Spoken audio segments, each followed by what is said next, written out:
news. Photocopy is considered original. Sinabi ba ni Atty. Ligutan na magpotocopy kayo ng pera, mga hangag?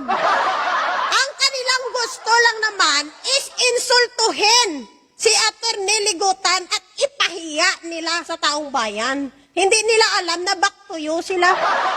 Malinaw na malinaw ang sinabi ni Atty. Ligutan. 2019 pa lang sinabi mismo ng Supreme Court na ang photocopy ay valid na rin for being original. Supreme Court na mismo ang nagsabi niyan. Kaso lang, ang DDS nilamon ng katangahan. Kasi gusto nilang magpasikat, gusto nilang magpabibo, at gusto nilang manginsulto. Ayun, na back to you.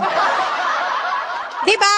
No one is above the law, kahit sabihin mo pang hindi mo alam. Pero sino ba na Pilipino ang maniniwalang hindi niya alam ang kanyang ginagawa? Lalo na itong mga DDS na ito.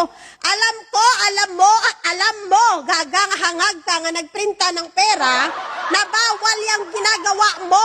Nasa batas ng Pilipinas na bawal po tayong gumawa or mag-imprinta ng mga peking pera.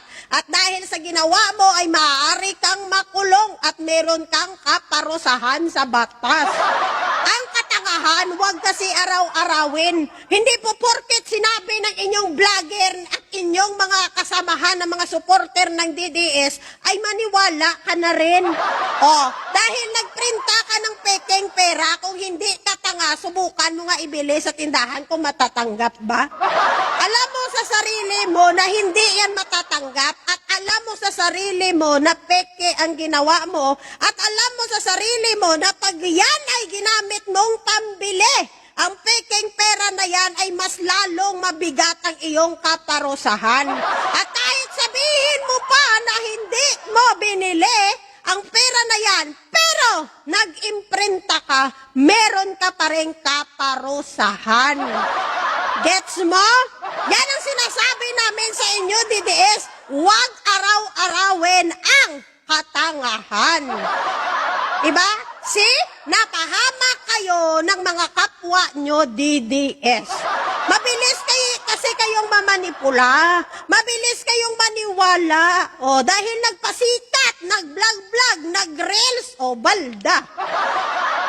Hindi makabayad yung mga peke mo na inimprinta at ang income mo dyan, earnings mo kay Meta, pambayad ng iyong piyansa. Diba? Mag-ingat kasi tayo sa ating ginagawa, no? Hindi pwede mapasikat na lang tayo na magpasikat. Malinaw na sinabi na attorney na ang dokumento ay photocopy, pwedeng gawing original, pwedeng maging original. Kaso lang, hinangag ang pinairal nyo. Nag-post kasi yung mga vlogger nyo, ay pwede na pala yung photocopy gawing original. Lahat sila nag-photocopy na sila. Nag-photocopy na sila kay nagpinadayaw sila. Hindi nila alam may kaakibat na kaparusahan yung ginawa nila. Lesson learned, DDS. Lesson learned sa inyo yan, no? Na wag maging tanga araw-araw. Wag kayong magpapaniwala sa mga vlogger nyo. Huwag kayong maniwala sa mga propaganda ng mga vlogger nyo. Tandaan, ang vlogger kumukuha yan ng engagement. So, kung ikaw nagtakatanga ka rin sa mga vlogger dahil sinunod mo din ang kanilang style, ay yari ka.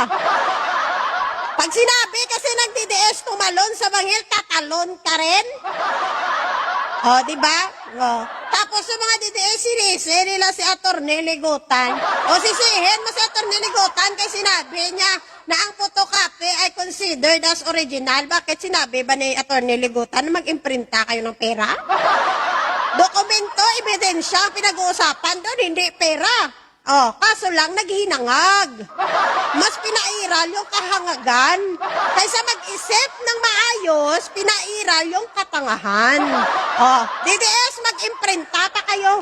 Damihan nyo ng imprinta at i-post nyo dito sa social media. Ipakita nyo. Ipakita nyo sa buong mundo kung gaano katanga kayo ng mga ututo o kulto. Diba? Wala na isang mas dangerous pa sa mga tao nga stupido. Mas malala talaga yung stupido talaga na tao. Napakadelikado. Ote, kalamay.